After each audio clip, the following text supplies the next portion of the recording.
this game, there's no shortcuts. You get what you deserve. The work you put in, um, regardless of who your opponent is necessary to achieve the things that you want. And for us, it was about how do we get better.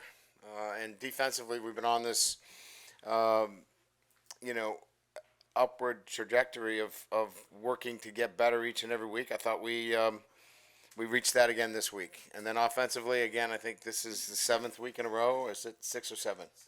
Seventh consecutive week where we've reached a plateau of 500 yards or more. So, consistency of performance on the offensive side of the ball, and then, continue to make that improvement necessary to have a team that can compete for an SEC championship. That was the goal coming in at this year. We ran into a couple of rough spots as we were moving through the schedule, but I'm really proud of the way our guys have responded to some adversity and have put themselves in a really good position to, again, with 4 games remaining, be in the thick of the SEC race. So, great night again at Tiger Stadium relative to our opponent and having West Point here. I thought that, our game management, our administration, I think is to be commended for the way that we, welcomed the Service Academy in here. I thought the field looked fabulous. I thought,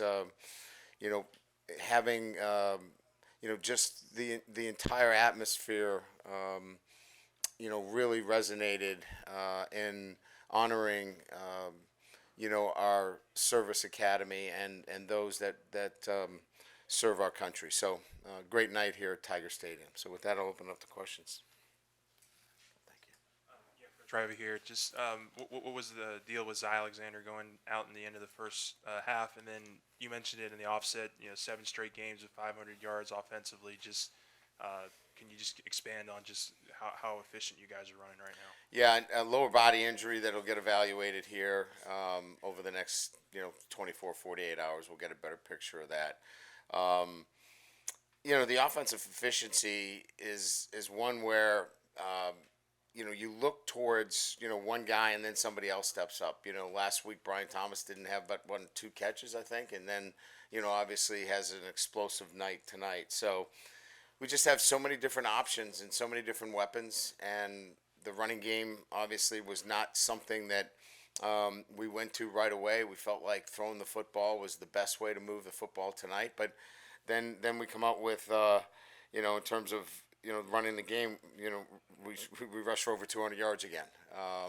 So again, I don't know if there's enough superlatives to talk about it, but it's balanced, it's physical, there's playmakers, and it's led by, a quarterback that's as hot as anybody in the country.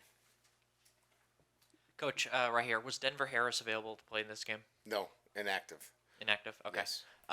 And what sort of status with him, and how have some of the younger guys in that cornerback room sort of developed over the last few weeks? Yeah, I was pleased with Hughes' performance out there. We played him at corner. I thought he did a really good job. They ran a double move on him. His eyes were good. Jeremiah Hughes, that is, true freshman. You saw Javion Toviano playing some corner. Excuse me.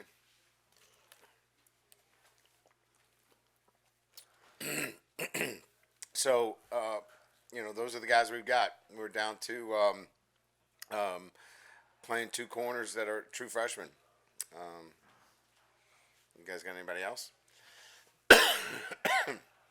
That's all we got. Any other questions about the freshman corners? Is that good? Yeah. Okay. Yeah. Good. No, I like them. They're just, they're freshman corners, and those are the 2 that were available to us because Stamps is still out with an injury, and he'll be back hopefully on the bye week. Coach, from the back, how did you think both of your lines played straight back? How did you think your lines played, missing Emery and Mackay? And then what do you want to work on in the bye week?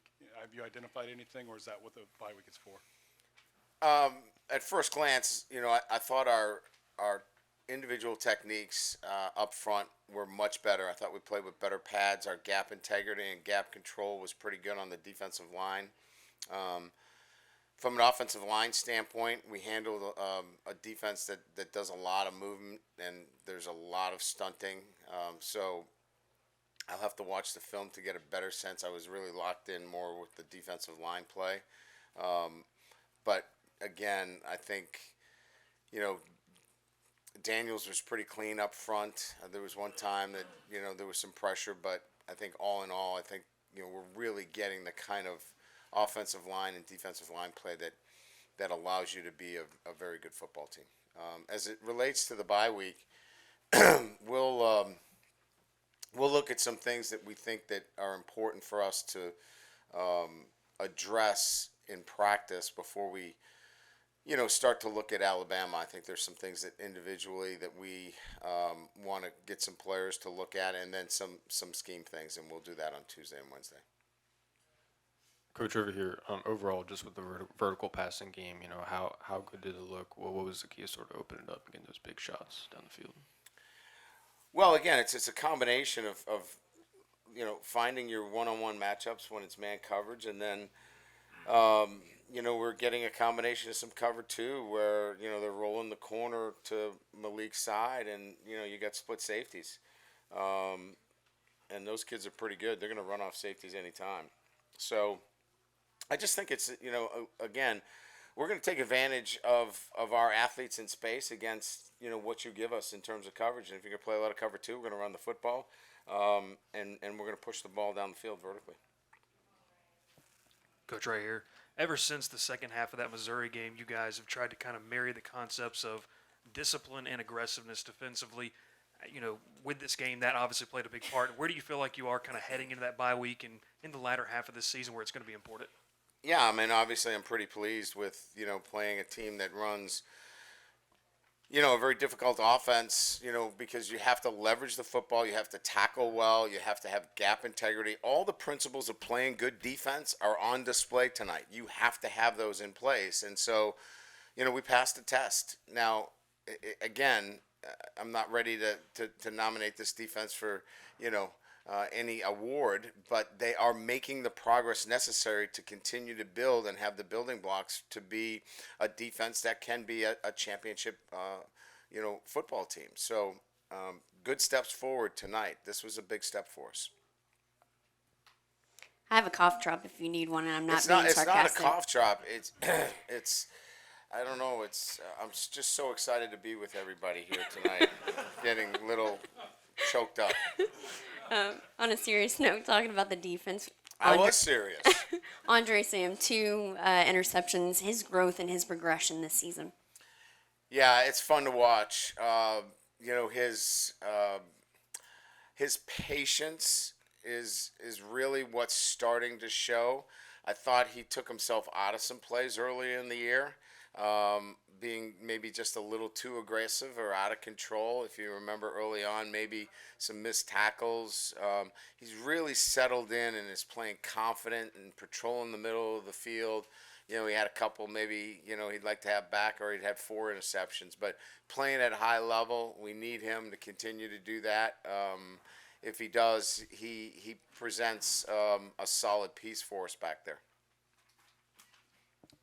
Do you talk to the team at all about kind of the way the season is mirroring last year, or do you want this team to be itself?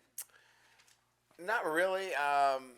We talked about it, after the Missouri game a little bit. Hey, we're at 4-2. This is where we were last year, but we haven't since that time really talked about it, because that was kind of like, getting over the disappointment of, playing poorly. But it's really just been about, now, playing with the right, mindset each and every week. And I think they're beginning to obviously grab hold of that. In the back, you mentioned Daniels, but just how important is it for him to be playing at this level, especially going into this stretch run in SEC play? Yeah, I mean, look, everybody can have their own, beauty is in the eye of the beholder, but he sure looks good to me. And so when your quarterback is playing at that kind of level, he gives you a chance to win every game. He's got a great supporting cast. There's no doubt about it. But, the quarterback drives, college football, the NFL, high school, wherever it is, the quarterback's the driver. And right now he's playing at elite level. Coach, I don't know if this is the right way to say it, but can you win a championship in just winning track meet games? Can you guys just outscore people the rest of the year? Is that We possible? just shut out an opponent. Are you just going to throw water on this thing? We just shut somebody out. Now we're in a track meet. That track meet was a long time ago. I don't even remember it. All I remember is playing really good defense this game. Last week we gave up 18 against Auburn, and they just I didn't know they lost, but they were in a heck of a tussle with the team that we lost to. The week before, I think Missouri's a pretty good team, and our last 2 quarters were pretty good. So I get what you're saying. I hear you. But I think we're making progress. And so, no, we can't win a championship, giving up 30, 40, 50 points a game. I don't believe that. But we can if we continue to improve. When you think back to last year and the idea of putting the ball at risk and to see the growth that relatively the same offenses made during a year, is that staggering to you, or is it kind of expected? You don't. 32 years in this business, if I was staggered by anything an 18 to 21-year-old did, I wouldn't be in this very long. So staggering does not hit my radar very often. I'm pleased with the discipline that we're showing. And look, we got to work on it every day. I mean, it is a constant day-to-day process that we're in about building good habits and building discipline and doing those things. So, we're 2 years into this, and we have to work on it every single day. Thank you.